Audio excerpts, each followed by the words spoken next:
I was 10 years old. My family moved into a bigger house because my mom had just gotten remarried and we needed more space. The house was nice, newer than the one we lived in before, and it was in a quiet neighborhood with a lot of trees. I thought I would be happy there. At first, everything seemed normal, but then little things started happening that made me feel like the house wasn't right. My bedroom was at the end of the hall. It had 2 big windows that faced the backyard and a closet that was deeper than the one I had before. I liked it until the first night I slept there. I woke up around midnight because I heard something moving in the closet. It wasn't loud, just soft shuffling like clothes being brushed against. I stared at the closet and told myself it was just the house settling. I know it sounds cliche, but most people, even as children, would assume small sounds coming from here and there in a house are just typical house noises that you hear every day. But then I saw the door move. It didn't swing open, but it shivered like someone had lightly pressed on it from the inside. I wanted to run to my mom's room, but I was frozen. I stayed that way until I fell back asleep, still staring at the closet. The next morning, the closet door was cracked open just a little, even though I had shut it tight. I asked my mom if she had gone in there, and she said no. She said maybe the air vents pushed it, but I knew it wasn't the air vents. The nights after that got worse. I started hearing tapping on the window glass. At first, I thought it was tree branches, but when I looked, there were no branches near the window. The tapping would go on for minutes, and when I pulled the blanket over my head, it would stop. I tried to ignore it until one night I finally peeked out. I saw a pale hand pressed against the window. It was on the outside, but the window was on the 2nd floor, way too high for anyone to reach without a ladder.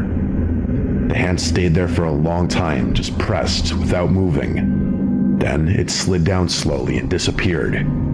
I didn't sleep at all that night. I told my mom, and she started cracking up laughing when I told her. She didn't believe me for a second. When she saw that I wasn't just saying it as a prank or a joke, she leaned more into trying to convince me that I was probably in a half-asleep state and seeing things from my dream, but I knew that was a load of horseshit. My stepdad didn't believe me either. He said I was making it up for attention, and he also got a laugh out of it. But I started noticing he kept the hallway light on at night, so maybe he didn't feel as safe as he pretended. A month later, my little brother, who was 4, started talking about the white lady. He would say she came into his room and sat on his bed.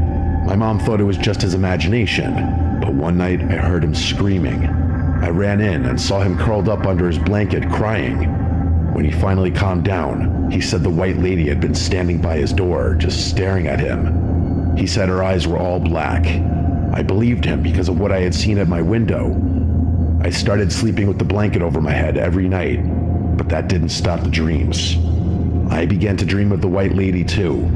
She would stand in the corner of my room and whisper my name. Her voice was dry, like leaves rubbing together. Sometimes I would wake up and still hear it, faint but definitely real. One night I woke up and saw her standing at the foot of my bed. She was taller than anyone I had ever seen. Her head almost touched the ceiling. She wore a long white dress that moved even though the air was still. Her hair was black and stringy, and her face was pale like chalk. Her eyes were like empty black holes. I tried to scream, but nothing came out. I shut my eyes, and when I opened them again, she was gone. But my closet door was wide open. After that, I couldn't go in my closet anymore. I begged my mom to let me sleep in her room, but she said I need to learn how to be brave. I think she didn't want to admit she was scared too. The worst night came during a storm, heavy rain and loud wind. I woke up to the sound of my window creaking. When I looked, the window was slowly sliding open, even though it was locked. I could see the lock turning by itself. The window opened all the way, and I saw the white lady climb in. She didn't move like a person. She floated. Her feet never touched the floor. She drifted toward my bed and leaned down until her face was right in front of mine. I felt her cold breath on my skin. She whispered my name again, and this time I screamed as loud as I could. My mom and stepdad came running in, but when they turned on the light, the window was closed and locked, and no one else was there. They yelled at me for scaring everyone, but I could see in their faces that they were worried. The weird thing about that part of the story is that I don't vividly remember what happened between the moment I saw that lady floating towards me and my screaming. The best I can explain it is that I sort of blacked out for a moment before remembering screaming and having my parents rush into the room. My window was closed again, which would suggest to people that it was just a night terror. That's what my parents believed it was, I think. My mom started taking me to therapy for a while because they were worried about me. We lived in that house for 3 more years, and I never got used to it. My brother stopped talking about the white lady, but I think it was because he was too scared, not because she stopped visiting. Sometimes I would hear him crying at night and saying, "Go away." I think he just also didn't want to be forced into going to therapy. Sometimes when it storms at night, I still get scared to even get up to go to the bathroom or get water.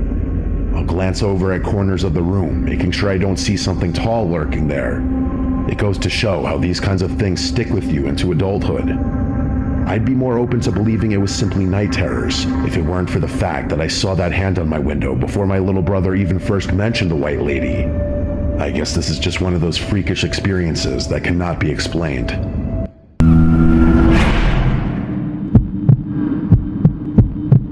When I was about 9 years old, I lived with my mom and little sister in a small house in a quiet town. The street was mostly safe, and kids would ride their bikes outside in the summer. But even back then, there were things that didn't feel right about the house.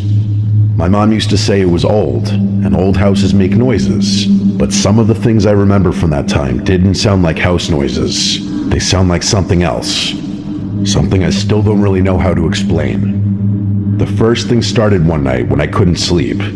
I was lying in my bed with a blanket pulled up to my chin, staring at the little glow-in-the-dark stars on my ceiling. My room wasn't very big, just a bed, a dresser, and a toy chest near the window. I remember looking at the shadows on the wall from the trees outside.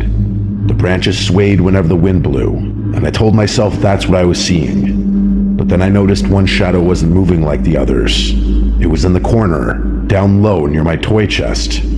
At first, I thought it was a pile of clothes or one of my big stuffed animals. I almost laughed at myself because I thought I was just being a scared kid, but then I blinked and the shadow was gone. I remember feeling cold, like the kind of cold that comes from the inside of your body, not the air. I pulled the blanket over my head and fell asleep. The next morning, I didn't even think about it until I saw my toy chest. It was standing open, like someone had been looking inside. I never left it open because my mom would yell if toys spilled out. I closed it and didn't say anything. A few weeks later, my sister, who was only 5, told my mom she didn't like the man in the closet. I basically froze when she said it because she said it so casually, as if it were just a fact. My mom brushed it off and said little kids imagine things, but I saw my sister's face and I could tell she wasn't making it up. She said he would stand in the closet at night and whisper, but she couldn't hear the words. My mom tucked her in that night and said a prayer with her, but she didn't check the closet. Later that night, I woke up because I heard something dragging across my floor, like someone pulling their nails across the wood. I was too scared to move, but the sound stopped right by my bed. I was sure if I looked over the side, I'd see something staring up at me. I just froze there, clutching the blanket until I fell asleep again. The next morning, there were long scratches on the floor right by the side of my bed. They were fresh, like someone had carved into the wood. I remember running to show my mom, but she got angry. She said I must have been playing with something sharp or dragging furniture. I swore I hadn't, but she didn't believe me. After that, the nights got worse. I would hear faint whispers, almost like a radio on low volume, and it would come from my closet. Sometimes my sister would cry in her room, and when I ran in, she would be pointing at the corner, saying, "He's there, he's there." I never saw him, but I believed her. You know when someone's watching you and the hairs on your arms stand up? That's how it felt. The scariest night was in the middle of winter. I woke up and saw my bedroom door was open, even though I always shut it tight. I could see the hallway light because my mom left one on for us at night. But then, as I watched, the light in the hall went out. I thought maybe the bulb turned out. Then I heard footsteps coming down the hall. They stopped outside my door. I wanted to scream for my mom, but nothing came out. The door creaked, and I saw a tall, dark shape lean in, just its head poking into the room. I shut my eyes and pretended to be asleep. When I opened them again, the door was closed and I was alone. In the morning, I asked my mom if she had come into my room. She said no, she had been asleep all night. My sister said she saw the man again standing by her bed. We told my mom together, and she finally looked worried. She lit a candle and said a prayer in each room of the house. Things were quiet for a little while after that, but it didn't last. One afternoon, I came home from school before my mom. I was sitting on the couch doing homework when I heard the sound of the toy chest in my room slam shut. The thing is, nobody else was home. I hoped it was just the wind, but when I walked down the hall, I saw my bedroom door was wide open. My toy chest was closed, but all my toys were scattered on the floor like someone had dumped them out.